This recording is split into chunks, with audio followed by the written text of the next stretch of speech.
мэрэгжлийн анх 7 настайдаа сонгосон. 7 настай гэхэл хүмүүс гайхчих магадгүй тий. Нүднийхэн уусгалтыг бид нэр буудахдаа уртлын бүдгээсээ хойшоо тодлоо гэсэн чиглэлтэй будна. Энэ бол давхраатай нүдний будал.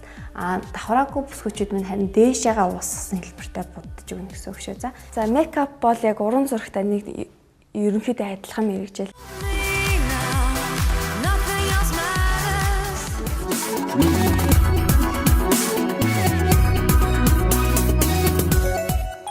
Ер нь бол намайг тайз их олон байдлаар хариуцлагыг тэгээд дээр нь олон зүйлийг надад бас зааж сургасан. Тэгээд ер нь бол би энэ салбартаа их хайртай.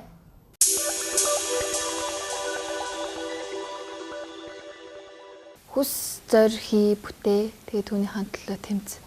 Жасмин гүнжийн зургийг зурж үзүүлж байна.